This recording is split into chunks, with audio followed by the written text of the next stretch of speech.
Imagine a solo developer at the beginning of bringing their game vision to life. In this scenario, the GDD becomes not just a guide but a companion. It crystallizes the game's concept, mechanics, story and aesthetics. In the universe of video game development, where giants roam, there lies a unique space for the lone creators, the indie developers. But even in this realm of boundless creativity, one tool remains indispensable, the Game Design Document or GDD. How does this document shape the success of games crafted by a single developer? For the solo developer, the GDD is the conversation they have with their future selves. It documents the evolution of ideas, keeping the project on track in the chaos of creativity. This clarity is crucial when you are the designer, artist and programmer all in one. Games like Stardew Valley and Undertale showcase what a well-executed GDD can achieve, even by a single developer.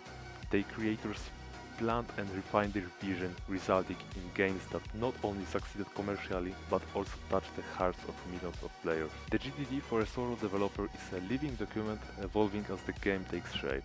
It allows for adaptation and growth, accommodating new ideas and feedback without losing sight of original vision. So if you don't want to drown in chaos that you won't be able to manage, the GDD is the key to success.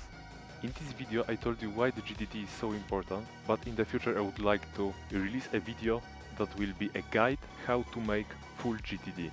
So thank you very much for watching and I hope to see you soon.